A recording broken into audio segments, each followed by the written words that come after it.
Hi.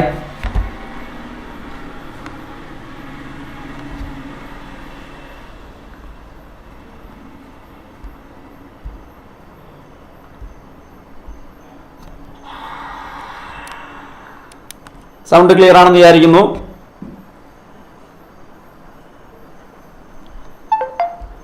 Okay.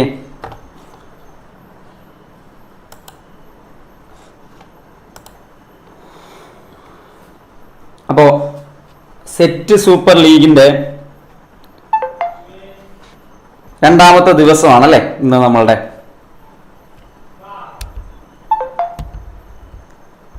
ആക്റ്റീവായിട്ട് participate ചെയ്യുന്നുണ്ട്. നിങ്ങൾ അറിഞ്ഞിട്ടുണ്ടാവും ഇതിന്റെ ഒരു പ്രത്യേകത എന്താണെന്നൊക്കെ. നമ്മളെ സംബന്ധിച്ച് ജനുവരിയിലാണ് സെറ്റിന്റെ ഒരു എക്സാം അല്ലേ നമുക്ക് ഡിക്ലെയർ ചെയ്ത് വന്നിട്ടുണ്ട്. ഡേറ്റ് ഒക്കെ ഓൾറെഡി നിങ്ങൾ അറിഞ്ഞിട്ടുണ്ടാവും. അപ്പോൾ സ്റ്റേറ്റ് എലിജിബിലിറ്റി ടെസ്റ്റിന് വേണ്ടിയിട്ട് പ്രിപ്പയർ ആവുന്ന ഹയർ സെക്കൻഡറി അധ്യാപകർക്ക് വേണ്ടിയുള്ള മിനിമം ക്വാളിഫിക്കേഷൻ ആയിട്ട് ഇന്ന് സെറ്റ് എക്സാം മാറിയിട്ടുണ്ട്. അതുകൊണ്ട് തന്നെ വളരെ പ്രാധാന്യമുള്ള എക്സാം ആയതുകൊണ്ട് വളരെ പ്രാധാന്യത്തോടു കൂടി തന്നെ പഠിക്കുന്ന ആളുകളുണ്ട് അല്ലേ. അപ്പൊ അങ്ങനെയുള്ളവർക്ക് കുറച്ചുകൂടി ഒരു ആവേശം പകരാനായിട്ട് സെറ്റിൽ നിങ്ങൾ സെറ്റ് ആവാൻ വേണ്ടിയിട്ട് എൻട്രി സെറ്റ് സൂപ്പർ ലീഗ് എന്ന് പറയുന്ന ഒരു പുതിയ മത്സരവുമായിട്ട് നിങ്ങളുടെ മുമ്പിലേക്ക് വന്നിരിക്കുകയാണ്. ആദ്യം തന്നെ ഓർമ്മിപ്പിക്കട്ടെ, നിങ്ങൾ എക്സാം അറ്റൻഡ് ചെയ്യുക എന്ന് പറയുന്നത് വളരെ പ്രാധാന്യത്തോടു കൂടി കരുതേണ്ട ഒരു കാര്യം തന്നെയാണ്. പഠിക്കുക എന്നുള്ളതിനപ്പുറത്തേക്ക് ചുമ്മാ കുറെ ടോപ്പിക്കുകൾ പഠിച്ച് പൊയ്ക്കൊണ്ടിരിക്കുക എന്നുള്ളതിനപ്പുറത്തേക്ക് എന്ത് ചെയ്യണം? എക്സാംസ്, പരമാവധി എക്സാംസ് അറ്റൻഡ് ചെയ്ത് നമ്മൾ മുമ്പോട്ട് പോകേണ്ടതായിട്ടുണ്ട്. അപ്പൊ ഇങ്ങനെ എക്സാംസ് അറ്റൻഡ് ചെയ്യാനായിട്ടുള്ള ഒരുപാട് അവസരങ്ങൾ എൻട്രിയുടെ പ്ലാറ്റ്ഫോമിൽ, എൻട്രി ആപ്പിനകത്ത് നിങ്ങൾക്ക് അവൈലബിൾ ആണ്. എൻട്രിയുടെ സെറ്റിന്റെ ഒക്കെ എല്ലാ സബ്ജക്റ്റുകളുടെയും കോച്ചിങ്ങും കാര്യങ്ങളൊക്കെ റൺ ചെയ്ത് മുമ്പോട്ട് പോകുന്നുണ്ട്. അപ്പൊ എന്ത് തന്നെ ആയാലും അതിന് പാരലായിട്ട് നിങ്ങൾക്ക് എക്സാംസ് അറ്റൻഡ് ചെയ്യാനായിട്ട് ഒരുപാട് ക്വിസും മോക്ക് ടെസ്റ്റും ഒക്കെ എൻട്രി ആപ്പിൽ അവൈലബിൾ ആണ്. അതോടൊപ്പം തന്നെ സെറ്റ് സൂപ്പർ ലീഗ് എന്ന് പറയുന്ന പേരിൽ നമ്മൾ ഒരു ഇനീഷ്യേറ്റീവ്, അതിനകത്ത് ഒരു മത്സരം പോലെ പരസ്പരം മത്സരിച്ച് പഠിക്കാനുള്ള ഒരു അവസരം നിങ്ങൾക്ക് ഒരുക്കി തന്നിരിക്കുകയാണ് എൻട്രി. അവിടെ ഈ ഒരു സെറ്റ് സൂപ്പർ ലീഗിന്റെ ഒരു പ്രത്യേകത ഓൾറെഡി കഴിഞ്ഞ ആ ഒരു ഫസ്റ്റ് ഡേയിലൊക്കെ സാർ ഡീറ്റെയിൽ ആയിട്ട് തന്നെ ശവാസ് സാർ നിങ്ങളോട് പറഞ്ഞിട്ടുണ്ടാവും എന്ന് വിചാരിക്കുന്നു. എക്സാം ടൂർണമെന്റ് സീരീസ് ആണല്ലേ, ഇത് ഒരു 5 ദിവസത്തോളം നീണ്ടു നിൽക്കുന്നതാണ്. അതിനൊക്കെ ഒരു പർട്ടിക്കുലർ ടൈം നിങ്ങൾക്ക് തന്നിട്ടുണ്ട്. ആ ടൈമിനുള്ളിൽ അത് ചെയ്ത് തീർക്കുക. അതിന്റെ ലിങ്ക് ഒക്കെ അവൈലബിൾ ആവും. ആ ലിങ്കിൽ ക്ലിക്ക് ചെയ്ത് നിങ്ങൾ ആ എക്സാം അറ്റൻഡ് ചെയ്യുക. കുറച്ചൊരു സെറ്റ് ഓഫ് ക്വസ്റ്റ്യൻ അവിടെ ഉണ്ടായിരിക്കും. പേപ്പർ 1 ആണ്, ജനറൽ പേപ്പർ ആണ്, എല്ലാവർക്കും അറിയാം. 2 പേപ്പറിലാണ് സെറ്റ് എക്സാം കണ്ടക്ട് ചെയ്യുന്നത്. അതിൽ പേപ്പർ 1 ജനറൽ പേപ്പറും പിന്നെ ഉള്ളത് നിങ്ങളുടെ സബ്ജക്റ്റ് ആണ്, PG ലെവലിലുള്ള നിങ്ങളുടെ സബ്ജക്റ്റ് ആണ്. അപ്പം തീർച്ചയായിട്ടും നിങ്ങൾ എന്ത് ചെയ്യണം? ഈ ഒരു പേപ്പർ 1 വേണ്ടി പ്രിപ്പയർ ചെയ്യാൻ എല്ലാവർക്കും ഒരുപോലെ യൂസ്ഫുൾ ആവുന്ന രീതിയിലാണ് ഈ സെറ്റ് സൂപ്പർ ലീഗ് എന്ന് പറയുന്ന ഒരു ഇനീഷ്യേറ്റീവ് നമ്മൾ കൊണ്ടുവന്നിരിക്കുന്നത്. അതുകൊണ്ട് ഈ ഒരു ടൂർണമെന്റിൽ ഇതുവരെ പങ്കെടുക്കാൻ പറ്റിയിട്ടില്ലെങ്കിൽ തീർച്ചയായിട്ടും അടുത്ത ദിവസങ്ങളിലൊക്കെ പങ്കെടുക്കാനായിട്ട് ശ്രമിക്കുക. ക്വസ്റ്റ്യൻ ആൻസറുകൾ അതിനുശേഷം ആ ഒരു സെറ്റ് ഓഫ് ക്വസ്റ്റ്യൻസ് തന്ന് അത് നിങ്ങൾ അറ്റൻഡ് ചെയ്ത് അതിൽ ടോപ്പ് ആയിട്ടുള്ള 5 പേരെയൊക്കെ സെലക്ട് ചെയ്തെടുത്ത് അതേപോലെ പങ്കെടുക്കുന്ന എല്ലാവർക്കും ആകർഷകമായിട്ടുള്ള സമ്മാനങ്ങളും പ്രത്യേക റിഡക്ഷൻ കാര്യങ്ങളൊക്കെ ഉണ്ടാവും എന്റെ കോഴ്സിൽ. അപ്പൊ അതിനുശേഷം നിങ്ങൾ ഇതേ ക്വസ്റ്റ്യൻ നമ്മൾ എന്ത് ചെയ്യാൻ പോവാണ്? ഈ യൂട്യൂബ് ലൈവിലൂടെ ഡിസ്കസ് ചെയ്യാനായിട്ട് പോവാണ്. അവിടെ ക്വസ്റ്റ്യൻ അനാലിസിസ് ചെയ്യുന്ന ക്ലാസ്സുകളാണ്. അപ്പൊ അതിന്റെ ഭാഗമായിട്ടാണ് രണ്ടാമത്തെ ദിവസം നമ്മൾ ഇന്ന് ഈ ഒരു സെഷനിൽ കണ്ടുമുട്ടുന്നത്. സോ ആദ്യത്തെ 5 പേർക്ക് വിജയിക്കുന്നതിൽ ഏറ്റവും ടോപ്പ് മാർക്ക് മേടിക്കുന്ന, ഈ ക്വിസ് അറ്റൻഡ് ചെയ്ത് ഏറ്റവും ടോപ്പിൽ വരുന്ന സെറ്റ് സൂപ്പർ ലീഗിന്റെ ഓരോ ദിവസവും ഏറ്റവും ടോപ്പ് 5 പേരിൽ തിരഞ്ഞെടുത്തുകൊണ്ട് അവർക്ക് സെറ്റ് കോഴ്സ് തീർച്ചയായും സൗജന്യമായിട്ട്, എൻട്രിയുടെ സെറ്റ് കോഴ്സ് സൗജന്യമായിട്ട് അവർക്ക് ലഭിക്കും എന്നുള്ളതാണ്. അതുകൂടാതെ തന്നെ മറ്റ് ആകർഷണമായിട്ടുള്ള സമ്മാനങ്ങളും അതേപോലെ തന്നെ പങ്കെടുക്കുന്ന എല്ലാവർക്കും കോഴ്സ് ഫീസിൽ വലിയ ഇളവും നൽകുന്നുണ്ട് എന്നുള്ളത് ഓർക്കുക. അതുകൊണ്ട് എല്ലാവരും പങ്കെടുക്കാൻ ശ്രമിക്കുക. ഇതുവരെ പങ്കെടുക്കാൻ പറ്റാതെ പോയിട്ടുള്ള ആൾക്കാരുണ്ടെങ്കിൽ തീർച്ചയായിട്ടും ഇനിയുള്ള ദിവസങ്ങളിൽ ആക്റ്റീവായിട്ട് പാർട്ടിസിപ്പേറ്റ് ചെയ്യുക. അപ്പോൾ സെറ്റ് പ്രീമിയർ ലീഗ് ഡേ ഇന്നത്തെ ഡേയിൽ രണ്ടാമത്തെ ഈ ദിവസം 5 വിന്നേഴ്സ് ആണുള്ളത്. 5 വിന്നേഴ്സിന്റെ പേരുകളാണ് നിങ്ങൾ ഈ ഒരു സ്ക്രീനിൽ ഇപ്പോൾ കാണുന്നത്. അത് മൈഥിലിയും ജോളി നിർമ്മൽ, ജിഷ, സ്നേഹ, നന്ദന എന്നീ 5 പേരാണ് ഇന്നത്തെ സെറ്റ് സൂപ്പർ ലീഗിന്റെ വിജയികളായിട്ട് വന്നിട്ടുള്ളത്. അപ്പൊ എല്ലാവർക്കും ഈ 5 പേർക്കും അഭിനന്ദനങ്ങൾ. സെറ്റിന്റെ കോഴ്സ് ഫ്രീ ആയിട്ട് നിങ്ങൾക്ക് എൻട്രിന്ന് ലഭിക്കുന്നതായിരിക്കും എന്നുള്ളതാണ് നിങ്ങളുടെ ഏറ്റവും പ്രധാനപ്പെട്ട സമ്മാനം. മറ്റനവധി സമ്മാനങ്ങളുണ്ട്. ഒപ്പം ഈ ഒരു ഇതിൽ പങ്കെടുക്കുന്ന എല്ലാവർക്കും സെറ്റിന്റെ കോഴ്സിൽ ഫീസ് ഇളവ് ഉണ്ടായിരിക്കും എന്നുള്ളത് കൂടി മനസ്സിലാക്കുക. ഇതിനൊക്കെ അപ്പുറത്തേക്ക് മത്സരിക്കുക, ആകർഷകമായിട്ടുള്ള സമ്മാനങ്ങൾ നേടുക, ഒരു ആവേശത്തോടുകൂടി പഠിക്കാനുള്ള ഒരു ആവേശം ഉണ്ടാക്കുക. അതോടൊപ്പം തന്നെ ഞാൻ വീണ്ടും ഓർമ്മിപ്പിക്കുകയാണ്, നമ്മൾ പഠിച്ചാൽ മാത്രം പോരാ, എക്സാംസ് അറ്റൻഡ് ചെയ്യുക, മൾട്ടിപ്പിൾ ചോയ്സ് ക്വസ്റ്റ്യൻസ് ആൻസർ ചെയ്ത് ശീലിക്കുക എന്നുള്ളത് വളരെ പ്രാധാന്യമുള്ള ഒരു കാര്യം തന്നെയാണ്. സെറ്റിനെ സംബന്ധിച്ച് നിങ്ങൾക്ക് എല്ലാവർക്കും അറിയാം, സെറ്റിന് ഏറ്റവും പ്രത്യേകത എന്താ? സെറ്റിന് 2 കട്ട് ഓഫ്, 2 പേപ്പറുകൾ ഉണ്ട്. അതിന് സെപ്പറേറ്റ് 2 കട്ട് ഓഫ് ഉണ്ട്. കൂടാതെ ഓവറോൾ വീണ്ടും ഒരു കട്ട് ഓഫ് ഉണ്ട്. അപ്പൊ ജനറൽ പേപ്പറിൽ 120 മാർക്കിൽ 48 മാർക്ക് ഉണ്ടെങ്കിലാണ് നിങ്ങൾക്ക് ക്വാളിഫൈഡ് ആവാൻ പറ്റും, ജനറൽ കാറ്റഗറിയിൽപ്പെട്ട ആൾക്കാരാണെങ്കിൽ. അതുപോലെ തന്നെ നിങ്ങളുടെ രണ്ടാമത്തെ പേപ്പർ 2 നിങ്ങളുടെ സബ്ജക്റ്റിലും 120 മാർക്കിൽ 48 മാർക്ക് 40% മാർക്ക് ഉണ്ടെങ്കിലാണ് നിങ്ങൾക്ക് അതും ക്വാളിഫൈ ചെയ്യാൻ പറ്റുക. എന്നിട്ട് ഓവറോള് പേപ്പർ 1ഉം പേപ്പർ 2 ആഡ് ചെയ്തിട്ട് 120 240 ടോട്ടൽ എടുത്തിട്ട് അതിന്റെ 48% മാർക്ക് ഉണ്ടെങ്കിൽ മാത്രമാണ് സെറ്റ് നിങ്ങൾക്ക് ക്വാളിഫൈഡ് ആവാൻ പറ്റുക. ഇത് വളരെ പ്രധാനപ്പെട്ട ഒരു കാര്യമാണ്, പലപ്പോഴും പലരും അറിയാതെ പോകുന്ന ഒരു കാര്യം കൂടിയാണ്. അപ്പൊ ആ രീതിയിൽ കട്ട് ഓഫ് കിടക്കണമെങ്കിൽ രണ്ട് പേപ്പറുകൾ, നിങ്ങളുടെ സബ്ജക്റ്റും അതേപോലെ തന്നെ ജനറൽ പേപ്പറും വലിയ പ്രാധാന്യം അർഹിക്കുന്ന ഒന്നാണ് എന്ന് മനസ്സിലാക്കുക. സോ ആദ്യ ശ്രമത്തിൽ തന്നെ വിജയിക്കാൻ കഴിയട്ടെ. ഈ വരുന്ന ശ്രമത്തിൽ എന്തായാലും നിങ്ങൾക്ക് എല്ലാവർക്കും വിജയിക്കാൻ സാധിക്കട്ടെ എന്ന് ആശംസിക്കുകയാണ്. അതിന് ഒരു കരുത്താവുന്ന രീതിയിൽ ഈ പറയുന്ന രീതിയിലുള്ള പ്രിപ്പറേഷൻസ് നിങ്ങൾക്ക് യൂസ്ഫുൾ ആകും എന്ന കാര്യത്തിൽ ഒരു സംശയവും ഇല്ല. സോ നമുക്ക് ക്വസ്റ്റ്യൻസ്. ആര്യ ഹായ്, എല്ലാവർക്കും ഹായ്. അപ്പോൾ ഈ 5 പേർക്കും വിജയാശംസകൾ നേരുന്നു. ഇനി മത്സരിച്ചിട്ടില്ലാത്തവര്, ഇനി മത്സരിച്ചിട്ട് ആദ്യ 5 ഇടം പിടിക്കാൻ പറ്റാത്തവരൊക്കെ വരും ദിവസങ്ങളിൽ സജീവമായിട്ട് പങ്കെടുക്കുകയും അതിൽ വിജയിക്കുകയും ചെയ്യാം. ആദ്യത്തെ പേപ്പറിന്റെ പ്രത്യേകത നിങ്ങൾക്കറിയാലോ. പേപ്പർ 1 എന്താ, ജനറൽ പേപ്പർ എന്ന് പറയുന്നതിനകത്ത് നിങ്ങൾ 2 പാർട്ടായിട്ടാണ്. പാർട്ട് എയിൽ ജനറൽ നോളജും പാർട്ട് ബിയിൽ ടീച്ചിങ് ആപ്റ്റിറ്റ്യൂഡുമാണ്. അപ്പൊ ജനറൽ നോളജിൽ ഒരുപാട് കാര്യങ്ങൾ വരുന്നുണ്ട്. അത് മൊഡ്യൂളായിട്ടൊക്കെ തിരിച്ചൊക്കെ നമുക്ക് നൽകിയിട്ടുണ്ട് എന്നുള്ളതൊക്കെ നിങ്ങൾക്ക് അറിയാവുന്നതാണ്. 10ാം ക്ലാസ് വരെ ടെക്സ്റ്റ് ബുക്കിലെ കാര്യങ്ങളും കറണ്ട് അഫയേഴ്സും ഒക്കെ അതിന്റെ ഭാഗമായിട്ട് വരുന്നതാണ്. പിന്നെയുള്ള 60 മാർക്കിന്റെ ക്വസ്റ്റിനകത്താണ് സൈക്കോളജി, ഫിലോസഫി പോലുള്ള റിസർച്ച്, ടെക്നോളജി പോലുള്ള നിങ്ങൾ ബി.എഡിന് പഠിച്ച കാര്യങ്ങളെല്ലാം അവിടെ ഉൾപ്പെട്ടുകൊണ്ട് ടീച്ചിങ് ആപ്റ്റിറ്റ്യൂഡിന്റെ ഭാഗത്തൊക്കെ ഉള്ള ക്വസ്റ്റ്യൻസ് അവിടെ വരുന്നതായിരിക്കും. അപ്പൊ ആ പ്രാധാന്യമുള്ള മേഖലയാണ് ഇന്ന് നമ്മൾ എടുത്തിരിക്കുന്നത്. ഞാൻ നിങ്ങളുടെ മുമ്പിലേക്ക് വരുന്നത് സൈക്കോളജി, ഫിലോസഫി പോലുള്ള ഏരിയകളിൽ നിന്നുള്ള ചോദ്യങ്ങളുമായിട്ടാണ്. 30 ചോദ്യങ്ങൾ നമ്മൾ ഈ ഒരു സെഷനിൽ ഡിസ്കസ് ചെയ്യുന്നുണ്ട്. ഇത് ഓൾറെഡി നിങ്ങൾ അറ്റൻഡ് ചെയ്തവർ കണ്ടിട്ടുണ്ട്. ആ ക്വസ്റ്റ്യൻസ് ഒക്കെ കുറേയേറെ തെറ്റിപ്പോയിട്ടുണ്ടായിരിക്കും. ടോപ്പിൽ വന്ന 5 പേർക്കാണല്ലോ ഇവിടെ സമ്മാനം ലഭിച്ചത് അല്ലെ, ബാക്കിയുള്ള ഒരുപാടെണ്ണം തെറ്റിപ്പോയിട്ടൊക്കെ ഉണ്ടായിരിക്കും. അപ്പൊ ഏതെല്ലാം മേഖലകളാണ് പ്രാധാന്യത്തോടുകൂടി പഠിക്കേണ്ടത് എന്നുള്ളതിനെ കുറിച്ചിട്ട് നിങ്ങൾ എന്ത് ചെയ്യണം, മനസ്സിലാക്കണം. അങ്ങനെ നിങ്ങൾക്ക് മനസ്സിലാക്കാൻ പാകത്തിന് പല വർഷങ്ങളിലെ ക്വസ്റ്റ്യൻ പേപ്പറുകൾ എടുത്തുകൊണ്ട് ആ ക്വസ്റ്റ്യൻ പേപ്പറുകളിൽ നിന്ന് സെലക്ടഡ് ആയിട്ട് എടുത്ത 30 ചോദ്യങ്ങളാണ് ഈ ഒരു ഭാഗത്ത്. പേപ്പർ 1-നകത്ത് നിങ്ങൾ പ്രാധാന്യത്തോട് പഠിക്കേണ്ട 30 ഏരിയകളാണ്, 30 ചോദ്യങ്ങളാണ് ഈ ഒരു ഡിസ്കഷനിലേക്ക് വരാൻ പോകുന്നത്. അപ്പോൾ പങ്കെടുത്തവരും പങ്കെടുക്കാത്തവർക്കും ഒക്കെ യൂസ്ഫുൾ ആയിരിക്കും. ഓഫ് കോഴ്സ് ഇത് വളരെ ജനറൽ ആയിട്ടുള്ള ക്വസ്റ്റ്യൻസ് ആയതുകൊണ്ട് തന്നെ ബാക്കി എല്ലാ എക്സാംസിനും, അതായത് നിങ്ങൾ ടീച്ചിങ് എക്സാംസ് ഏത് എഴുതിയാലും, അത് CTET ആയിക്കോട്ടെ, KTET ആയിക്കോട്ടെ, സെറ്റ് ആയിക്കോട്ടെ, ഈ പറയുന്ന പോലെ HSST HSA LPUP ഒക്കെ ആയാലും നിങ്ങൾക്ക് യൂസ്ഫുൾ ആവുന്ന ഇൻഫർമേഷൻസ് ആണ് ഇതെല്ലാം. ഇത് പക്ഷേ ഈ ചോദ്യങ്ങളെല്ലാം എന്താ, പ്രീവിയസ് ഇയർ സെറ്റിന് ചോദിച്ച ചോദ്യങ്ങളാണ് എന്നുള്ളത് ഒരിക്കൽ കൂടി ഓർമ്മപ്പെടുത്തുകയാണ്. അപ്പൊ ഒന്നാമത്തെ ചോദ്യത്തിന്റെ ഉത്തരം നിങ്ങൾക്ക് പറ്റുന്നവർക്കെല്ലാം കമന്റ് ചെയ്യാം. നിങ്ങളുടെ ആൻസർ സ്വയം വിലയിരുത്തി നിങ്ങൾക്ക് മുമ്പോട്ട് പോവാം. ഹൈറാർക്കി ഓഫ് നീഡ്സ്, ആവശ്യങ്ങളുടെ ശ്രേണി, ഹൈറാർക്കി ഓഫ് നീഡ്സ്, അതുമായി ബന്ധപ്പെട്ട തിയറി നമുക്ക് മുമ്പിലേക്ക് വെച്ചത് താഴെ കൊടുത്തിരിക്കുന്നതിൽ ആരാണ് എന്നുള്ളതാണ് ചോദ്യം. Erik Erikson, Abraham Maslow, Albert Bandura, Carl Rogers. ആരാണ് ഹൈറാർക്കി ഓഫ് നീഡ്സുമായിട്ട് ബന്ധപ്പെട്ട സൈക്കോളജിസ്റ്റ് ആരാണെന്നുള്ളതാണ് ചോദ്യം. പ്രീവിയസ് ഇയർ സെറ്റിന്റെ ക്വസ്റ്റ്യൻ പേപ്പറിൽ ഉണ്ടായിരുന്ന ചോദ്യമാണ്, ഒരുപാട് തവണ ചോദിച്ചിട്ടുള്ളതാണ്. എബ്രഹാം മാസ്ലോ എന്നുള്ളതാണ് ശരിയായിട്ടുള്ള ആൻസർ. ഹൈറാർക്കി ഓഫ് നീഡ്സ്, ആവശ്യങ്ങളുടെ ശ്രേണി അല്ലെ, ഫിസിയോളജിക്കൽ നീഡ്സ് തൊട്ട് സെൽഫ് ആക്ച്വലൈസേഷൻ വരെയുള്ള കാര്യങ്ങളെ കുറിച്ചിട്ട് ഓർഡറിൽ പഠിച്ചു വെക്കണം. ആ ഓർഡറും ചോദിച്ചിട്ടുണ്ട്. അതിലെ ഹയർ ലെവലിലുള്ളതും ലോവർ ലെവലിലുള്ളതും ഒക്കെ അവിടെ ചോദ്യമായിട്ട് വന്നിട്ടുള്ളതാണ്. സോ ഓപ്ഷൻ കമന്റ് ചെയ്യാൻ പരമാവധി ശ്രമിക്കുക. ഉള്ളവരൊക്കെ കമന്റ് ചെയ്ത് മുമ്പോട്ട് പോകാൻ ശ്രമിക്കുക. നിങ്ങളുടെ പഠനം ഊട്ടി ഉറപ്പിക്കുന്നതിന് അത് തീർച്ചയായിട്ടും സഹായകമാകും എന്നുള്ളതിൽ തർക്കമൊന്നുമില്ല. ഇനി രണ്ടാമത്തെ ചോദ്യം എന്തായിരുന്നു? Education does not change the world, education changes people, people change the world, who said this. അപ്പോൾ തീർച്ചയായിട്ടും 1-2 കോട്ടുകൾ തന്നിട്ട്, അത് ഫിലോസഫിയിൽ നിന്നും സൈക്കോളജിസ്റ്റുകളുടെ പ്രധാനപ്പെട്ട 1-2 കോട്ട്സ് തന്നിട്ട് ഇത് ആരുമായി ബന്ധപ്പെട്ടതാണ് എന്നുള്ള രീതിയിൽ ചോദ്യം ചോദിച്ച് കണ്ടിട്ടുണ്ട്. ഇവിടെ Plato, John Dewey, Paulo fryer, Aristotle, 4 options ഉണ്ട്. ഇത് പ്രീവിയസ് ഇയർ ക്വസ്റ്റ്യൻ ആണ്. ഗാന്ധിജിയുടെയും അരിസ്റ്റോട്ടിലിന്റെയും പൗലോ ഫ്രയറിന്റെയും ജോൺ ഡൂയിയുടെയും പ്ലേറ്റോയുടെയും നമ്മുടെ വിവേകാനന്ദന്റെയും അങ്ങനത്തെ പ്രധാനപ്പെട്ട ഫിലോസഫേഴ്സിന്റെയും സൈക്കോളജിസ്റ്റുകളുടെ ഒക്കെ ഫേമസ് കോട്ടുകൾ വന്നിട്ട് ഇത് ആരുടെ എന്നുള്ള രീതിയിൽ ചോദ്യം ചോദിച്ചിട്ടുണ്ട്. അതുകൊണ്ട് അത്തരത്തിലുള്ള പ്രധാനപ്പെട്ട കോട്ടുകളിലൂടെയൊക്കെ ഒന്ന് കടന്നു പോകുന്നത് നന്നായിരിക്കും. 2 ചോദ്യം വരെ ചോദിക്കുന്നത് കണ്ടിട്ടുണ്ട് ജനറൽ പേപ്പറിനകത്ത്. അപ്പൊ ഇവിടെ എന്തായാലും പൗലോ ഫ്രയറിന്റെ ആണ് education does not change the world, education change the people, people change the world എന്ന് പറയുന്ന സെന്റൻസ് പൗലോ ഫ്രയറിന്റെ ആണ്. അദ്ദേഹമാണ് ഇത് പറഞ്ഞത്.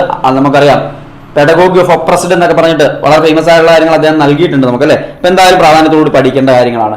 അടുത്ത ചോദ്യം എന്ന് പറയുന്നത് education philosophy which supports the concept values R absolute and unchanging. അപ്പൊ ഫിലോസഫിയുടെ ഭാഗത്തുനിന്നുള്ള ചോദ്യം. പറഞ്ഞല്ലോ ജനറൽ പേപ്പറാണ്. ടീച്ചിങ്ങിൽ BEd നിങ്ങൾ പഠിച്ചിട്ടുള്ള പല പേപ്പറുകളിൽ നിന്നായിട്ടാണ് ഈ 60 ചോദ്യങ്ങൾ ചോദിക്കുക. അതിൽ ഫിലോസഫി സൈക്കോളജി ഒക്കെ കയറി വരും. ടീച്ചിങ് നമ്മുടെ ആപ്റ്റിറ്റ്യൂഡുമായിട്ട് ബന്ധപ്പെട്ട കാര്യങ്ങൾ, പെഡഗോഗിയായിട്ട് ബന്ധപ്പെട്ട കാര്യങ്ങൾ, മൂല്യനിർണ്ണയം, ഇവാലുവേഷൻ, അത്തരത്തിലുള്ള കാര്യങ്ങളെല്ലാം വരും. അവിടെ മൂന്നാമത്തെ ചോദ്യത്തിൽ educational philosophy which supports the concept values and absolute and unchanging. Values അബ്സല്യൂട്ടും അൺചേഞ്ചിങ് ആണെന്ന് പറയുന്നത് നാച്ചുറലിസം ആണോ, ഐഡിയലിസം ആണോ, റിയലിസം ആണോ, പ്രാഗ്മാറ്റിസം ആണോ? അല്ലെ, ഒരുപാട് തരത്തിലുള്ള ഇസങ്ങൾ നിങ്ങൾ പഠിക്കുന്നുണ്ട് ഫിലോസഫിയിൽ. അതിൽ naturalism, idealism, realism, humanism, pragmatism ഒക്കെ ഉണ്ട്. അവിടെ values R absolute and unchanging എന്ന് പറയുന്ന ഐഡിയ ഐഡിയലിസവുമായി ചേർന്ന് നിൽക്കുന്നതാണ്. ഓപ്ഷൻ ബി ഐഡിയലിസം ആണ് അവിടുത്തെ ശരിയായിട്ടുള്ള ആൻസർ എന്ന് പറയുന്നത്. ചോദിക്കും ഓരോ ഇസങ്ങളുടെയും പ്രത്യേകതകൾ, ഫിലോസഫിയിലെ ബ്രാഞ്ചുകളുമായിട്ട് ബന്ധപ്പെട്ട കാര്യങ്ങൾ ഉറപ്പായിട്ടും ചോദ്യമായിട്ട് കണ്ടിട്ടുണ്ട്. The branch of philosophy which examines the fundamental nature of reality, including the relationship between mind and matter, between substance and attribute, and between potentiality and actuality. അവിടെ നേച്ചർ ഓഫ് റിയാലിറ്റി ഉള്ള മൈൻഡും മാറ്ററും ഒക്കെ ആയിട്ടുള്ളത്, സബ്സ്റ്റൻസും ആട്രിബ്യൂട്ടും പേഴ്സണാലിറ്റിയും പൊട്ടൻഷ്യാലിറ്റിയും ആക്ച്വാലിറ്റിയും ഒക്കെ ആയിട്ടുള്ള ബന്ധപ്പെടുത്തിക്കൊണ്ട്, അത് കാണുമ്പോൾ തന്നെ നിങ്ങൾക്ക് വരേണ്ട ടേം തന്നെയാണ് അത്. എപ്പിസ്റ്റമോളജി ആണോ, എസ്തെറ്റിക്സ് ആണോ, ലോജിക് ആണോ, മെറ്റാഫിസിക്സ് ആണോ ഈ പറയുന്ന കാര്യങ്ങളിൽ വരുന്നത്? Nature of fundamental nature of reality അതിനെ എക്സാമിൻ ചെയ്യുന്ന മൈൻഡും മാറ്ററും, മാറ്റർ എന്നൊക്കെ പറയുമ്പോൾ തന്നെ ഉത്തരം വരണം. അത് മെറ്റാഫിസിക്സ് അല്ലേ? അത് മെറ്റാഫിസിക്സ് ആണ്. ഓപ്ഷൻ ഡി ആണ് അവിടുത്തെ ശരിയായിട്ടുള്ള answer.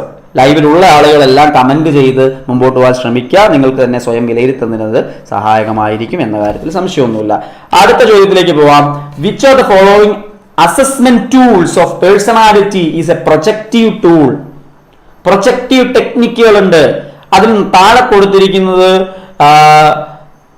4 California test of personality, GATB, TAT, draw a man test. ഇതിലേതാണ് ഒരു projective tool for the assessment tool of പേഴ്സണാലിറ്റിക്ക് വേണ്ടിയിട്ട് നമ്മൾ പേഴ്സണാലിറ്റി അസസ്മെന്റിന് ഉപയോഗിക്കുന്ന ഒരു projective technique?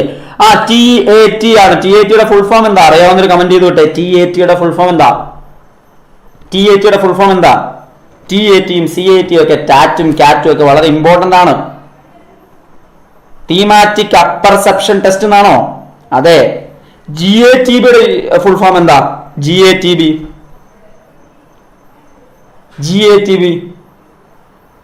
General aptitude test battery എന്നല്ലേ? യെസ്. അപ്പൊ അത്തരത്തിലുള്ള കാര്യങ്ങളൊക്കെ ഓർത്തിരിക്കണം. ഫുൾ ഫോമും ചോദ്യമായിട്ട് ചോദിച്ചിട്ടുണ്ട്. ഇത് നിങ്ങൾ എല്ലാവരും പറയുന്ന ഞാൻ വിചാരിക്കുന്നത്. Match the following. Skinner, Pavlov, Thorndike, Bruner list 1 തന്നിരിക്കുകയാണ്. ഇതുപോലെ ഒരുപാട് type match the following questions ചോദിക്കാറുണ്ട്. സെറ്റിന്റെ ലെവൽ ഓഫ് ക്വസ്റ്റ്യൻ ആണത്. പലത് പഠിച്ചാലേ ഉത്തരം എഴുതാൻ പറ്റുള്ളൂ. Trial and error, concept attainment, operant conditioning, classical conditioning. അപ്പൊ ഇവിടെ നിങ്ങൾ ഓപ്ഷൻസ് ഉണ്ട്. ഓപ്ഷൻസ് അടുത്ത സ്ലൈഡ് തന്നിട്ടുണ്ട്. ഓപ്ഷൻ ഇല്ലാതെ തന്നെ നമുക്കൊന്ന് ശ്രമിച്ചു നോക്കാം. ഓരോന്നായിട്ട് ശ്രമിച്ചു നോക്കാം. സ്കിന്നറുമായി ബന്ധപ്പെട്ട ഏതാ? എ ഓപ്ഷനിൽ സ്കിന്നറുമായി ബന്ധപ്പെട്ടത് 1, 2, 3, 4 ഏതാ? ഓരോന്നായിട്ട് നോക്കിക്കഴിഞ്ഞാൽ ഏതാ അത്? സ്കിന്നറിന്റെ ട്രയൽ ആൻഡ് എറർ ആണോ, കോൺസെപ്റ്റ് അറ്റൈൻമെന്റ് ആണോ, ഒപ്പാരന്റ് കണ്ടീഷനിങ് ആണോ, ക്ലാസിക്കൽ കണ്ടീഷനിങ് ആണോ? തീർച്ചയായിട്ടും സ്കിന്നറിന് മൂന്നാമത്തെ ഓപ്ഷൻ ആയിട്ടുള്ള ഒപ്പാരന്റ് കണ്ടീഷനിങ് വരുള്ളൂ അല്ലെ? ഒപ്പാരന്റ് കണ്ടീഷനിങ് വരുള്ളൂ. ഒപ്പാരന്റ് കണ്ടീഷനിങ്. യെസ്. പാവ്ലോ കണ്ടീഷനിങ്ങുമായി ബന്ധപ്പെട്ട, ബിഹേവിയറിസവുമായി ബന്ധപ്പെട്ട പഠനങ്ങളിൽ സ്കിന്നറും പാവ്ലോയും ഉണ്ട്. പാവ്ലോവിന്റെ എല്ലാവർക്കും അറിയാം അല്ലെ? 4മത്തത് ക്ലാസിക്കൽ കണ്ടീഷനിങ് ആണ്. ക്ലാസിക്കൽ കണ്ടീഷനിങ് ആണ് പാവ്ലോവിന്റെ. ക്ലാസിക്കൽ കണ്ടീഷനിങ് ആണ് 4മത്തെ ഓപ്ഷൻ ആണ്. തോണ്ടൈക്കിന്റെ ട്രയൽ ആൻഡ് എറർ പഠിച്ചിട്ടുള്ളല്ലേ? ബ്രൂണറുടെ ഏതാ? ബ്രൂണറുടെ കോൺസെപ്റ്റ് അറ്റൈൻമെന്റ് മോഡൽ ബ്രൂണറുമായി ബന്ധപ്പെട്ടാണ്. എത്രയോ തവണ ചോദിച്ചിട്ടുള്ള ചോദ്യമാണ്. അപ്പൊ ഇവിടുത്തെ ഓപ്ഷൻസ് 4 ഉണ്ട്. അതിൽ ഓപ്ഷൻ ബി ആണ് ശരിയായിട്ടുള്ള option. A3, B4, C1, D2 എന്ന് പറയുന്ന ഓർഡറാണ് അവിടുത്തെ ശരിയായിട്ടുള്ളത് എന്ന് മനസ്സിലാക്കുക. ഇമ്പോർട്ടന്റ് ആണ്. ഇതെല്ലാം ചോദ്യമായിട്ട് ഇതിനു മുമ്പ് ചോദിച്ചിട്ടുള്ളതാണ്. അടുത്ത ചോദ്യം നോക്കൂ. NCT എന്നുള്ള വേർഡ് കാണുമ്പോൾ തന്നെ നിങ്ങൾക്ക് അതിന്റെ ഫുൾ ഫോം മനസ്സിലേക്ക് വരണം. Which among the following is the function of NCTV? Previous year question മാത്രമേ നമ്മൾ ചോദിച്ചിട്ടുള്ളൂ. Overall development of the basic infrastructure of higher education sector to achieve planned and coordinated development of the teacher education system throughout the country. conduction and promotion of educational research, center of guidance for educational and schools of a district. ശരിക്കും വായിച്ചാൽ അതിന്റെ full form അറിയാവുന്നവർക്ക് എല്ലാവർക്കും ഉത്തരം എഴുതാം. NCTയുടെ full form എന്താ? NCTയുടെ full form എന്താ? NCTയുടെ full form national council of teacher education ആണോ? അങ്ങനെയാണെങ്കിൽ ഓപ്ഷൻ ബി എ വരുള്ളൂ. To achieve planned and coordinated development of the teacher education system. National council of teacher education എന്ന ഫുൾ ഫോം അറിയാമെങ്കിൽ simple ആയിട്ട് എഴുതാവുന്നതേ ഉള്ളൂ. ഓപ്ഷൻ ബി ആണ്, തെറ്റിക്കരുത്. ഒരുപാട് തവണ ചോദിച്ചിട്ടുണ്ട്. A predisposition to respond positively or negatively towards an idea, object, person or situation. ആ 4 ഓപ്ഷനിൽ ഒരു സാധനത്തിന്റെ ഡെഫിനിഷൻ പോലെ നമുക്ക് കാണാവുന്ന ഒരു സെന്റൻസ് അവിടെ തന്നിരിക്കുന്നത്. അത് ഏതുമായിട്ട് ബന്ധപ്പെട്ടതാണ് എന്നുള്ളതാണ് ചോദ്യം. ആപ്റ്റിറ്റ്യൂഡ് ആണോ, ഇന്റലിജൻസ് ആണോ, അതുപോലെ ആറ്റിറ്റ്യൂഡ് ആണോ, ഇൻട്രസ്റ്റ് ആണോ? ഏതാണ്? ഏതിന്റെ ഡെഫിനിഷൻ ആണ് തന്നിരിക്കുന്നത്? A predisposition to respond positively or negatively towards an idea, object, person or situation. ഏതിന്റെ ഫുൾ ഫോം ആണ് തന്നിരിക്കുന്നത്? അത് ആറ്റിറ്റ്യൂഡ് അല്ലേ? നിങ്ങളുടെ ആറ്റിറ്റ്യൂഡ് അല്ലേ നിങ്ങൾ ഒരു പർട്ടിക്കുലർ ഐഡിയയോടോ ഒബ്ജക്റ്റിനോടോ പേഴ്സണോടോ നിങ്ങൾ പോസിറ്റീവോ നെഗറ്റീവോ ആയിട്ട് നിങ്ങൾ പറയാന്ന് പറയുന്നത് ആറ്റിറ്റ്യൂഡുമായിട്ട് ബന്ധപ്പെട്ട കാര്യമാണ് എന്ന് തെറ്റിക്കരുത്. വളരെ ഇമ്പോർട്ടൻ്റ് ആണ്. 9ാമത്തെ ചോദ്യം, proficiency in teaching has to be judged in terms of completion of syllabus in time, use of innovative teaching aids, learning outcome of students, classroom interaction. Most suitable answer ആട്ടോ നമുക്ക് വേണ്ടത്. പ്രൊഫിഷ്യൻസി ഇൻ ടീച്ചിങ് എന്ന് പറയുന്നത് ഏതുപയോഗിച്ചാൽ judge ചെയ്യാൻ പറ്റുക? തീർച്ചയായിട്ടും അത് ഏതാ? ലേണിംഗ് ഔട്ട്കം ഓഫ് സ്റ്റുഡൻസ് ആണ്. സ്റ്റുഡൻസിന്റെ ലേണിംഗ് ഔട്ട്കമ്മിൽ നിന്നാണ് നമുക്കത് കണ്ടുപിടിക്കാനായിട്ട് സാധിക്കുക. 10ാമത്തെ ചോദ്യം, the effective strategy to impart value education is through. Value education നൽകാനായിട്ടുള്ള എഫക്റ്റീവ് ആയിട്ടുള്ള സ്ട്രാറ്റജി എന്ന് പറയുന്നത് discussion based on spiritual text, experimental learning and reflective sessions on values, conducting seminar on values, discourse on values. അപ്പൊ ഇതിനകത്ത് most suitable എന്ന് പറയുന്നതിന് വലിയ പ്രാധാന്യമുണ്ട്. മോസ്റ്റ് സ്യൂട്ടബിൾ ആൻസർ എടുക്കുന്നത് വളരെ ശ്രദ്ധിച്ചോണം. എല്ലാം ശരിയാണെന്നൊക്കെ നമുക്ക് തോന്നും, പക്ഷെ നമുക്ക് വേണ്ട എന്താ? മോസ്റ്റ് സ്യൂട്ടബിൾ ആൻസർ ആണ് എന്ന് മനസ്സിലാക്കുക. അപ്പൊ അങ്ങനെയെങ്കിൽ ഇവിടെ option B experiential learning and reflective session on values എന്നുള്ളതാണ് അവിടുത്തെ ശരിയായിട്ടുള്ള ആൻസർ ആയിട്ട് നമുക്ക് എടുക്കാനായിട്ട് സാധിക്കുക. ഓപ്ഷൻ ബി ആണ് ശരിയായിട്ടുള്ള ആൻസർ. അടുത്ത ചോദ്യം നോക്കാം. 11ാമത്തെ ചോദ്യം നമുക്കറിയാം, ട്രൈറ്റ് അല്ലെ, trait approach that exert relatively specific and week effect on behaviour is known as. അപ്പൊ ബിഹേവിയറിൽ ഏറ്റവും ലീസ്റ്റ് ഇമ്പാക്ട് ഉണ്ടാക്കുന്നത് ഏതാണ്? Relatively specific and week effects on behaviour ഏത് ട്രൈറ്റ് ആണ്? പ്രൈമറി ട്രൈറ്റ് ആണോ, അതോ സെക്കൻഡറി ട്രൈറ്റ് ആണോ, അതോ കാർഡിനൽ ട്രൈറ്റ് ആണോ, അതോ എക്സ്ട്രിൻസിക് ട്രൈറ്റ് ആണോ? ഏതിനകത്താണ് അത് വരിക? നമ്മൾ വളരെ പ്രാധാന്യത്തോടുകൂടി പഠിക്കേണ്ട ഒരു കാര്യം തന്നെയാണ്. വളരെ പ്രാധാന്യത്തോടുകൂടി പഠിക്കേണ്ട ഒരു കാര്യം തന്നെയാണ്. സെക്കൻഡറി ട്രൈറ്റ് എന്നുള്ളതാണ് ശരിയായിട്ടുള്ള ആൻസർ. ഓപ്ഷൻ ബി ആണ് ശരിയായിട്ടുള്ള ആൻസർ. അടുത്ത ചോദ്യം, നിമോണിക്സ് എന്ന് പറയുന്നത് എന്തിനു വേണ്ടിയിട്ടാണ്? എന്ത് എൻഹാൻസ് ചെയ്യാനായിട്ട്? ഏതിനു വേണ്ടിയിട്ടുള്ള സ്ട്രാറ്റജിയാണ്? Reading, thinking, memory, reasoning. വളരെ ഇമ്പോർട്ടൻ്റ് ആയിട്ടുള്ള ചോദ്യമാണ്, എല്ലാവർക്കും അറിയാം. മെമ്മറി ആണ്. ഓപ്ഷൻ സി മെമ്മറി എന്നുള്ളതാണ് അവിടുത്തെ ശരിയായിട്ടുള്ള ആൻസർ. അടുത്ത ചോദ്യം, if the child is dull due to low intelligence and is lagging behind in the class, the child is slow learner, mentally retarded, gifted, underachiever. ഏതാണ്? ഏതാണ്?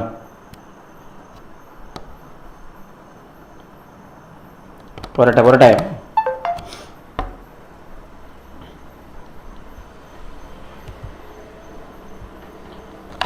Yes, slow learner. Option A slow learner എന്നുള്ളതാണ് ശരിയായിട്ടുള്ള answer എന്ന് പറയുന്നത്. അടുത്ത ചോദ്യം നോക്കാം.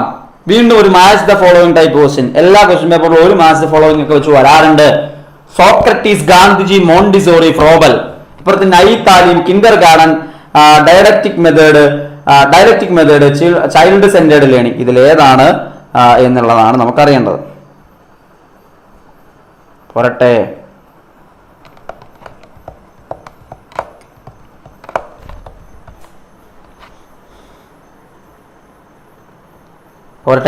Yes, അവിടെ സോക്രട്ടീസ് പോട്ടെ, നമുക്ക് അറിയാവുന്ന വെച്ച് ഇതിനെ കണക്ട് ചെയ്യാമല്ലോ. ഗാന്ധിജിയുടെ ആരാന്ന് നിങ്ങൾക്ക് എല്ലാവർക്കും അറിയാം. ഗാന്ധിജി എന്ന് പറയുന്നത് ഏതാ? നൈ താലീം അല്ലേ? ബേസിക് എഡ്യൂക്കേഷൻ നൈറ്റ് താലീമുമായിട്ട് ബന്ധപ്പെട്ടതാണ് ഗാന്ധിജി, അത് എല്ലാവർക്കും അറിയാം. മോണ്ടിസോറിയെ നിങ്ങൾക്ക് എല്ലാവർക്കും അറിയാവുന്നതാണല്ലോ. ഫ്രോബലിനെ നിങ്ങൾക്ക് എല്ലാവർക്കും അറിയാവുന്നതാണല്ലോ. മോണ്ടിസോറി എന്ന് പറയുന്ന ചൈൽഡ് സെന്റേർഡ് ലേണിംഗുമായിട്ട് ബന്ധപ്പെട്ട് മോണ്ടിസോറി എഡ്യൂക്കേഷൻ കൊണ്ടുവന്ന ആളല്ലേ. ഫ്രോബൽ കിൻഡർ ഗാർഡന്റെ ആളല്ലേ.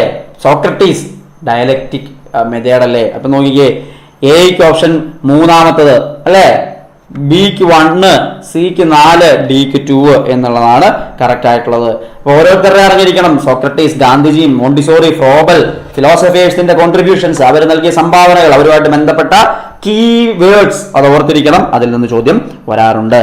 അടുത്ത ചോദ്യത്തിലേക്ക് പോവാം. Mental age is A measure of the child's innate mental potential, rate of mental growth, level of mental maturity, level of intellectual ability. Mental age is a measure of the child's innate mental potential, rate of mental growth, level of mental maturity. ഏതാ correct answer? Option C, level of mental maturity ആണ് ശരിയായിട്ടുള്ള answer. അടുത്ത ചോദ്യം, which among the following is the best measure of variability? Which among the following is the best measure of variability? Mean deviation, quartile deviation, range, standard deviation. Which among the following is the best measure of variability? Standard deviation.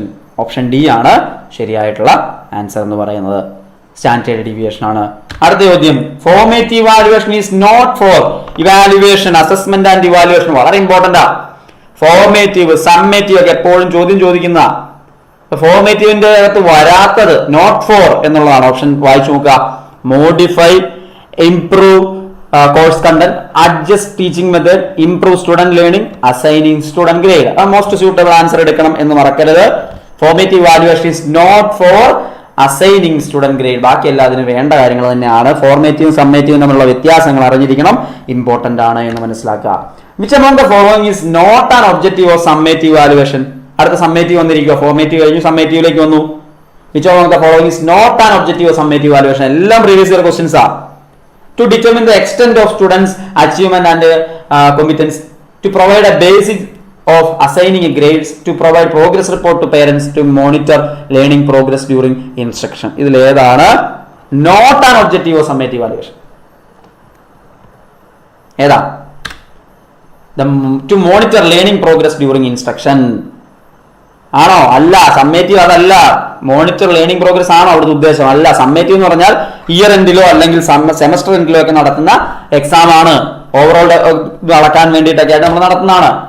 Which of the following can be used for obtaining an idea of a student's social interaction? Simple but powerful, important. Children apperception test അല്ലെ, CAT full form ആണ്. Sociometry, Wechsler scale, mosaic test. ഏതാണ് students social interaction അറിയാൻ വേണ്ടിയിട്ട് നമ്മൾ ഉപയോഗിക്കുക? സ്റ്റുഡന്റിന്റെ social interaction അറിയാനായിട്ട് നമ്മൾ ഉപയോഗിക്കുക സോഷ്യോമെട്രി ആണ്. സ്റ്റാറും ക്ലിക്കും ഐസൊലേറ്റഡും അല്ലെ, ഇതെല്ലാം നമ്മൾ പഠിച്ചിട്ടുള്ളതാണ്, വളരെ ഇമ്പോർട്ടന്റ് ആണ്. അടുത്ത ചോദ്യം, validity of a test is. ഒരു ടെസ്റ്റിന്റെ വാലിഡിറ്റി എന്ന് പറഞ്ഞാൽ എന്താണ്? Consistency in scoring, measure what it intend to measure, objective scoring, subjective valuation. Validity, ഒരു ടെസ്റ്റിന്റെ വാലിഡിറ്റി എന്നതുകൊണ്ട് ഉദ്ദേശിക്കുന്നത് എന്താണ് എന്നുള്ളതാണ്. വാലിഡിറ്റി, റിലയബിലിറ്റി ടെസ്റ്റ് വളരെ പ്രാധാന്യമുള്ളതാണ്, എപ്പോഴും ചോദ്യം ചോദിക്കുന്നതാണ്. Measure what it intends to measure, എന്താണ് അത് മെഷർ ചെയ്യാൻ പോകുന്നത്, അത് തന്നെ മെഷർ ചെയ്യുന്നുണ്ടോ, അതാണ് വാലിഡിറ്റി എന്നതുകൊണ്ട് ഉദ്ദേശിക്കുന്നത്. ദെൻ PWD ആക്ട് എത്രയോ തവണ എല്ലാ ടീച്ചിങ് എക്സാംസിലും മാറി മാറി ചോദിക്കുന്നതാണ്. CTET ആയിക്കോട്ടെ, KTET ആയിക്കോട്ടെ, സെറ്റ് ആയിക്കോട്ടെ, നിങ്ങൾ LP UP HSA HSST ഏതിലേക്ക് പോയാലും ചോദിക്കുന്നതാണ്. കാരണം ഇൻക്ലൂസീവ് എഡ്യൂക്കേഷൻ എന്ന് പറയുന്നതും ഡിസേബിൾഡ് ആയിട്ടുള്ളവർക്ക് വേണ്ടിയുള്ള പ്രത്യേക എഡ്യൂക്കേഷൻ എന്നൊക്കെ പറയുന്നത് വളരെ ഇമ്പോർട്ടന്റ് ആയിട്ട് ഇന്നത്തെ കാലഘട്ടത്തിൽ ചർച്ച ചെയ്യുന്നതാണ്. ഒരു ചോദ്യം എല്ലാ എക്സാമിനും പ്രതീക്ഷിച്ചു. PWD act, person with disability act ഏത് വർഷമാണ് നിലവിൽ വന്നത്? 1992, 1995, 1999, 2002. ഏതാണ് ശരിയായിട്ടുള്ള ആൻസർ? പോരട്ടെ. 1995 പാസ്സാക്കി 96 നിലവിൽ വരുന്ന ഒരു നിയമമാണ് എന്ന് മനസ്സിലാക്കുക. വേറൊരു സാധനമുണ്ട്, the right of person with disability act. ഇതിൽ വേണ്ട മാറ്റങ്ങളൊക്കെ വരുത്തിക്കൊണ്ട് ഇംപ്രൂവ് ചെയ്ത് ഒരു ലോ ആക്കി. 2016 അത് കൊണ്ടുവന്നിരിക്കുന്നത്. The right of person with disability act മറക്കണ്ട, അതും പ്രാധാന്യത്തോടുകൂടി ഓർത്തിരിക്കേണ്ടതാണ്. ഇത് രണ്ടും അങ്ങോട്ടും ഇങ്ങോട്ടും മാറി മാറി ചോദിക്കാറുണ്ട്. Which of the following statement is correct? Which of the following statement is correct? A reliable test is always valid. Reliability is not required for a standardized test. A valid test is always reliable. Validity is not an essential criteria of a standardized test. ഏതാണ് correct ആയിട്ടുള്ള statement? നിങ്ങൾക്ക് set എക്സാമായിട്ട് ബന്ധപ്പെട്ട് generally എന്തെങ്കിലും doubts കൂടെ ഉണ്ടെങ്കിൽ കമന്റിൽ ചോദിച്ചാൽ ഞാൻ നിങ്ങളുടെ കമന്റ് എല്ലാം കാണുന്നുണ്ട്. സോ എന്തെങ്കിലും ഉണ്ടെങ്കിൽ ചോദിക്കാം. എനിക്ക് അറിയാവുന്ന കാര്യങ്ങളാണ് ഞാൻ നിങ്ങൾക്ക് എല്ലാവർക്കും ഷെയർ ചെയ്യാവുന്നതേ ഉള്ളൂ, സന്തോഷമേ ഉള്ളൂ. അല്ലെങ്കിൽ നമുക്ക് മറ്റൊരു അറിയാത്ത ആളുകളെ കണ്ടുപിടിച്ചിട്ട് മറ്റൊരു അവസരത്തിൽ എന്ത് ഉറപ്പായിട്ടും പറഞ്ഞുതരും. എന്തെങ്കിലും ജനറലി ഡൗട്ട്സ് ഉണ്ടെങ്കിൽ ചോദിക്കാട്ടോ, ഒന്നും ഒരു മടിയും വിചാരിക്കേണ്ട. അപ്പൊ ഇവിടെ എന്തായാലും ഏത് സ്റ്റേറ്റ്മെന്റ് ആണ് കറക്റ്റ് എന്ന് ചോദിച്ചാൽ ഒരു സ്റ്റേറ്റ്മെന്റ് ഉള്ളത് വാലിഡ് ടെസ്റ്റ് ഓൾവേസ് റിലയബിൾ എന്നുള്ളതാണ്. ഓപ്ഷൻ സി ആണ് അവിടുത്തെ ശരിയായിട്ടുള്ള ഓപ്ഷൻ.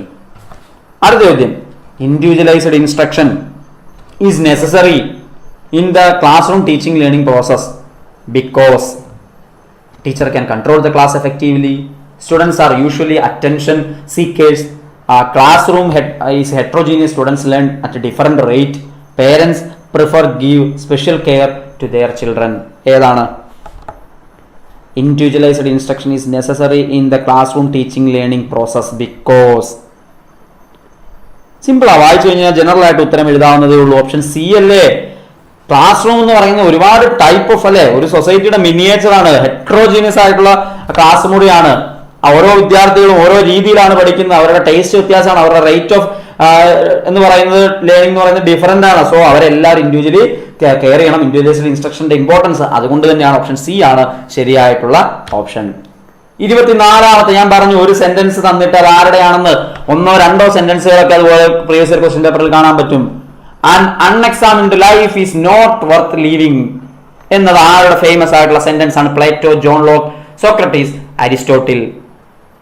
ആരുടേതാണ് ആ ഫേമസ് സെന്റൻസ്? പോരട്ടെ, സോക്രട്ടീസിന്റെ ഫേമസ് ആയിട്ടുള്ള സെന്റൻസ് ആണ്.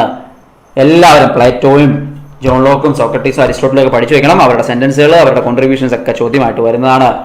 That is a theory related to the process of forgetting. Memory ഉണ്ട്, ഫോർഗെറ്റിംഗ് ഉണ്ട്. ഫോർഗെറ്റിംഗിനകത്ത് നീഡ് റിഡക്ഷൻ തിയറി ആണോ, ഇന്റർഫറൻസ് തിയറി ആണോ, റീഇൻഫോഴ്സ്മെന്റ് തിയറി ആണോ, ഇൻഫർമേഷൻ പ്രോസസിംഗ് തിയറി ആണോ? ഏതാണ് ഫോർഗെറ്റിംഗിന് ആയിട്ട് ബന്ധപ്പെട്ടിട്ടുള്ള തിയറി ഏതാണ് എന്ന് ചോദിച്ചാൽ ഒരൊറ്റ തിയറിയേ ഉള്ളൂ അതിന്. അത് ഇന്റർഫറൻസ് തിയറി ആണ് എന്നുള്ളത് മനസ്സിലാക്കുക. ഓപ്ഷൻ ബി ആണ് ശരിയായിട്ടുള്ള ആൻസർ. പുതിയ കാര്യങ്ങൾ ഇന്റർഫിയർ ചെയ്ത് വരുന്നത് കൊണ്ട് പഴയ മെമ്മറി നമ്മൾ മറന്നു പോവുക, അല്ലെങ്കിൽ പഴയ കാര്യങ്ങളിൽ ഉള്ളത് കൊണ്ട് പുതിയ കാര്യങ്ങൾ പഠിക്കാൻ പറ്റാത്ത അവസ്ഥയൊക്കെ വരിക. ഇതൊക്കെ ആയിട്ട് ബന്ധപ്പെട്ട് ഇന്റർഫറൻസിന് രണ്ടായിട്ടൊക്കെ തിരിക്കുന്നുണ്ട്. വളരെ പ്രധാനപ്പെട്ട ആശയമാണ്, ചോദ്യമായിട്ട് ചോദിച്ചിട്ടുണ്ട്. Stimulation that drives an individual to adopt or change a behavior for his or her own internal satisfaction for fulfillment is primary motivation, secondary motivation, extrinsic motivation, intrinsic motivation. അപ്പൊ അതിനകത്ത് വായിച്ചു കഴിഞ്ഞാൽ മനസ്സിലാവും. അതായത് his or her own internal satisfaction എന്ന് പറയുമ്പോൾ ആ സെന്റൻസിൽ ആ ഒരു വാക്ക് ഇന്റേണൽ സാറ്റിസ്ഫാക്ഷൻ എന്നതുമായിട്ട് ബന്ധപ്പെട്ട് തന്നെ നിങ്ങൾക്ക് അത് കിട്ടും. അതിന്റെ ആൻസർ എന്താ? ഇൻട്രിൻസിക് മോട്ടിവേഷൻ ആണ്. ഓപ്ഷൻ ഡി ആണ്. ഇൻട്രിൻസിക്കും എക്സ്ട്രിൻസിക്കും മോട്ടിവേഷൻ ഇത് പലപ്പോഴും മാറിപ്പോകാറുണ്ട്. ജനറലി ആപ്ലിക്കേഷൻ തലത്തിൽ ക്വസ്റ്റ്യൻ ചോദിക്കുമ്പോൾ പലർക്കും മാറിപ്പോകുന്ന ഒരു കാര്യം കൂടിയാണ് എന്ന് ഓർത്തിരിക്കണം. കാരണം ഇപ്പോൾ ഒരു ചോദ്യം ചോദിക്കുക, ഒരു കുട്ടി അവന് പുറത്ത് സ്റ്റേറ്റ് നാഷണൽ ലെവൽ പ്രൊജക്റ്റിൽ 1ാം സ്ഥാനം നേടണം എന്ന് ആഗ്രഹിച്ചുകൊണ്ട് ഒരു കുട്ടി എഫോർട്ട് ഇടുന്നു എങ്കിൽ അത് ഇൻട്രിൻസിക് മോട്ടിവേഷൻ ആണോ എക്സ്ട്രിൻസിക് മോട്ടിവേഷൻ ആണോ? അത് എക്സ്ട്രിൻസിക് മോട്ടിവേഷനാണ്. കാരണം പുറത്തുള്ളൊരു സാധനം അച്ചീവ് ചെയ്യാനായിട്ടാണ് കുട്ടി ശ്രമിക്കുന്നത്, പുറത്തുള്ളൊരു സാധനമാണ് കുട്ടിയെ മോട്ടിവേറ്റ് ചെയ്യുന്നത്.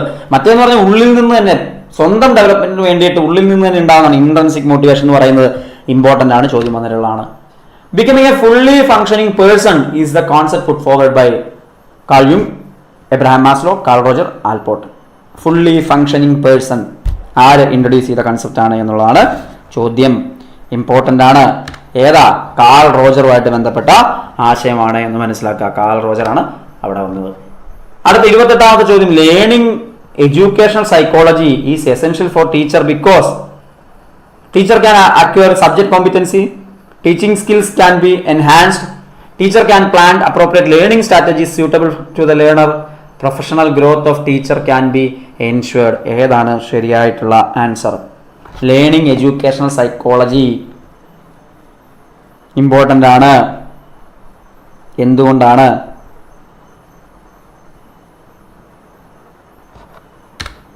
Teacher can plan appropriate learning strategies. കുട്ടികളെ മനസ്സിലാക്കിക്കൊണ്ട് അവർക്ക് ഉതകുന്ന രീതിയിൽ, അവർക്ക് യൂസ്ഫുൾ ആവുന്ന രീതിയിൽ കറക്റ്റ് ആയിട്ടുള്ള പ്ലാനിംഗ് കൊണ്ടുവരാൻ അധ്യാപകരെ സഹായിക്കുന്ന ഓപ്ഷൻ സി ആണ് ശരിയായിട്ടുള്ള ആൻസർ. 29ാമത്തെ ചോദ്യം, concept attainment model emphasise. Concept attainment model deductive approach ആണോ, ഇൻറ്റ്യൂറ്റീവ് അപ്രോച്ച് ആണോ, അനലിറ്റിക് അപ്രോച്ച് ആണോ, ഇൻഡക്റ്റീവ് അപ്രോച്ച് ആണോ അത് ഫോക്കസ് ചെയ്യുന്നതിനകത്തുള്ളത് എന്നുള്ളതാണ് ചോദ്യം. കോൺസെപ്റ്റ് അറ്റൈൻമെന്റ് മോഡലിനകത്ത് വരുന്നത് ഏത് തരത്തിലുള്ള അപ്രോച്ചാണ്? അത് ഒരേ ഒരു അപ്രോച്ച്, അത് ഇൻഡക്റ്റീവ് അപ്രോച്ച്. ഇൻഡക്റ്റീവും ഡിഡക്റ്റീവും തമ്മിൽ മാറിപ്പോരുത്. ഇമ്പോർട്ടൻ്റ് ആണ്. ഓപ്ഷൻ ഡി ആണ് ശരിയായിട്ടുള്ള ആൻസർ എന്ന് പറയുന്നത്. അടുത്ത ചോദ്യം, അവസാനത്തെ ചോദ്യം. A teacher wants to study the learning problem of his students and take measures to solve the problem based on his finding. Here the type of research used is. അപ്പൊ class റൂമിൽ പെട്ടെന്നുണ്ടാവുന്ന കുട്ടികളുടെ പ്രശ്നങ്ങൾ പരിഹരിക്കാനായിട്ട്, ലേണിംഗ് പ്രോബ്ലം ഓഫ് സ്റ്റുഡൻസ് മനസ്സിലാക്കാനായിട്ട്, അതിന്റെ problems കണ്ടുപിടിക്കാൻ, അതിന്റെ പ്രോബ്ലം സോൾവ് ചെയ്യാനൊക്കെ ആയിട്ട് അധ്യാപകർ ക്ലാസ് റൂമിൽ നടത്തുന്ന സർവേ ആണോ, കേസ് സ്റ്റഡി ആണോ, ആക്ഷൻ റിസർച്ച് ആണോ, എക്സ്പെരിമെന്റ് ആണോ, ഏതാണ് എന്ന് ശ്രദ്ധിക്കണം. തീർച്ചയായിട്ടും അത് ആക്ഷൻ റിസർച്ച് ആണ്. ഓപ്ഷൻ സി ആണ് ശരിയായിട്ടുള്ള answer. Action research, option C ആണ് ശരിയായിട്ടുള്ള ആൻസർ. അപ്പൊ അത്രയും ചോദ്യങ്ങളാണ് എനിക്ക് നിങ്ങളിലേക്ക് എത്തിക്കാനുള്ളത്. ഇനി മൂന്നാമത്തെ യൂണിറ്റിനെ ബേസ് ചെയ്തിട്ടുള്ള എക്സാം സ്റ്റാർട്ട് ചെയ്തിട്ടുണ്ട്. മൂന്നാമത്തെ സെറ്റ് എക്സാം സ്റ്റാർട്ട് ചെയ്തിട്ടുണ്ട്. അത് പങ്കെടുത്തുകൊണ്ട് ടോപ്പിൽ എത്താൻ ശ്രമിക്കുക. 5 പേർ, ആദ്യത്തെ 5 പേർക്ക് സമ്മാനങ്ങൾ, ആകർഷമായ സമ്മാനങ്ങളുണ്ട്. പങ്കെടുക്കുന്ന എല്ലാവർക്കും എൻട്രി ആയിട്ട് ബന്ധപ്പെട്ട കോഴ്സിന്റെ ഒക്കെ റിഡക്ഷനിൽ ഓഫറായിട്ടൊക്കെ നിങ്ങൾക്ക് ലഭിക്കുകയും ചെയ്യും. അതുകൊണ്ട് പങ്കെടുക്കുക. അതിലൊക്കെ ഉപരി ഞാൻ ആദ്യം പറഞ്ഞു, ക്വസ്റ്റ്യൻസ് ആൻസർ ചെയ്ത് ശീലിക്കുക എന്നുള്ളത് ഏത് കോമ്പറ്റേറ്റീവ് എക്സാംസിന് വേണ്ടിയും പ്രിപ്പയർ ചെയ്യുമ്പോൾ വലിയ പ്രാധാന്യമുള്ള ഒന്നാണ്. അതുകൊണ്ട് വളരെ പ്രാധാന്യത്തോടുകൂടി തന്നെ അത് പഠിക്കേണ്ടതുണ്ട്. സോ പ്രിപ്പയർ ചെയ്യുക, എഫേർട്ട് ഇടുക. അപ്പൊ ഇതാണ് സെറ്റ് സൂപ്പർ ലീഗ് അല്ലെ, SSL. അത് നിങ്ങളുടെ സ്കില്ല് വർദ്ധിപ്പിക്കാൻ, നിങ്ങളുടെ ഓർമ്മയിലേക്ക് ഒരുപാട് ക്വസ്റ്റ്യൻസ് കൊണ്ടുവരാനൊക്കെ സഹായിക്കും. എൻട്രിയുടെ സെറ്റിന്റെ കോഴ്സ് എൻട്രി ആപ്പിൽ അവൈലബിൾ ആണ്. അടുത്ത മാസമാണ് എക്സാം. അത് റെഡി ആയിട്ടുള്ളവർ, താല്പര്യമുള്ളവർക്കൊക്കെ ആ മേഖലയിൽ പഠനങ്ങൾ നടത്തുന്നതിന് എൻട്രി യൂസ് ചെയ്യാവുന്നതാണ്. ഇതുപോലെ വീണ്ടും ഒരു ലൈവ് സെഷനിലൂടെയൊക്കെ നമുക്ക് വീണ്ടും കാണാമെന്ന് പ്രതീക്ഷിക്കാൻ. എന്തെങ്കിലും ഡൗട്ട് ഉണ്ടെങ്കിൽ നിങ്ങൾക്ക് ചോദിക്കാവുന്നതാണ്. ഒരു മടിയും വേണ്ട. എന്തെങ്കിലും ഉണ്ടെങ്കിൽ ചോദിക്കാം. എന്തെങ്കിലും കാര്യങ്ങൾ ഇതുമായിട്ട് ബന്ധപ്പെട്ട് ചോദിക്കാനുണ്ടോ, സെറ്റുമായിട്ട് റിലേറ്റഡ് ആയിട്ട്? ഇല്ലെങ്കിൽ നമുക്ക് അവസാനിപ്പിക്കാം. ഈ 30 ചോദ്യങ്ങളാണ് ഇന്ന് നമുക്ക് ഡിസ്കസ് ചെയ്യാനായിട്ട് ഉണ്ടായിരുന്നത്. ഓക്കെ, അപ്പൊ ഏറ്റവും നല്ല രീതിയിൽ പ്രിപ്പയർ ചെയ്യാൻ സാധിക്കട്ടെ. എന്തെങ്കിലും ഉണ്ടോ?